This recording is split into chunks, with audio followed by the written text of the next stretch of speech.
សួស្តីបងប្អូនទាំងអស់គ្នាថ្ងៃនេះខ្ញុំនឹងធ្វើការបង្ហាញបងប្អូនអំពីរបៀបផ្ទេរ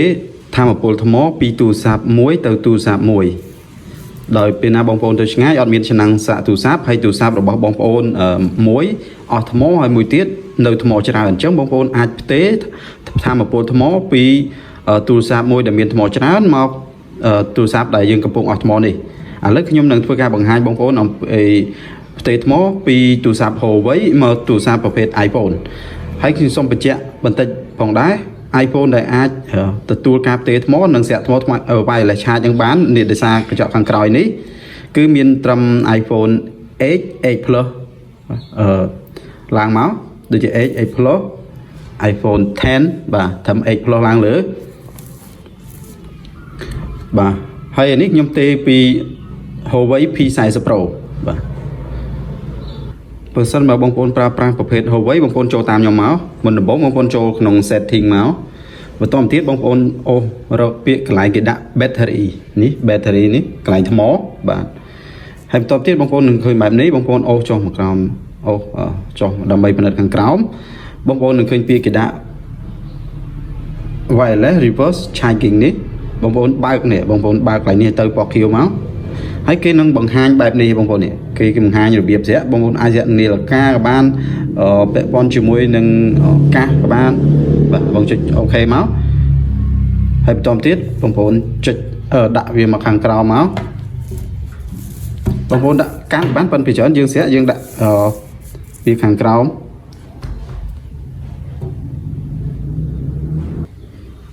បាទបន្តទៀតយើងយកទូរស័ព្ទរបស់យើងដែលអស់ថ្មនេះបងប្អូនយកមកហើយបងប្អូនយកមកដាក់ពីលើមកនេះបងប្អូនដាក់ពីលើបែបនេះដូចខ្ញុំមកនេះបងប្អូនឃើញលោតចូលហើយឲ្យខ្ញុំដាក់បញ្ជាចាឥឡូវខ្ញុំបញ្ឈរបងប្អូនដាក់ចេះមកហើយដាក់ខាងខ្នងនេះមកដាក់ឲ្យចំខាងខ្នងវាមកសុខគ្នាមកវាលោតហើយវាស្រាក់ចូលហើយនេះបងប្អូនឃើញទេឃើញលោតចូលទេគឺកន្លែងស្រាក់នៃបណ្ដុំនេះគឺនៅខាងក្រោយនេះខាងក្រោយនៃទូរស័ព្ទ Huawei នេះយើងដាក់តែពីលើមកគឺលោតចូលแล้วបងប្អូនឃើញថ្ម45តិចទៀតលោតចូល46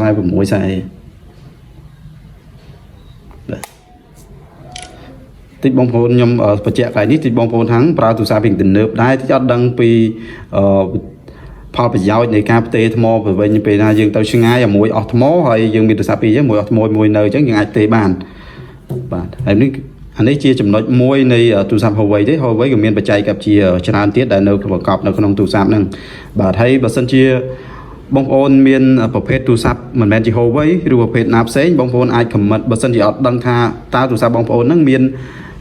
ការផ្ទេរថ្មបែបអញ្ចឹងអត់បងប្អូនអាច comment នៅខាងក្រោមវីដេអូ model របស់បងប្អូនហ្នឹងខ្ញុំនឹងបញ្ជាក់ឆ្លើយប្រាប់បងប្អូនបាទ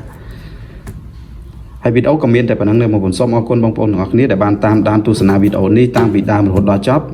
បាទហើយកុំភ្លេចជួយចុច Subscribe និងជួយចុច Share ចែករំលែកឲ្យបងប្អូនដទៃទៀតឲ្យគាត់បានដឹងអំពីការផ្ទេររបៀបនៃការផ្ទេរថ្មនេះផងហើយសូមអរគុណបងប្អូនទាំងអស់គ្នាបាទសូមជម្រាបលា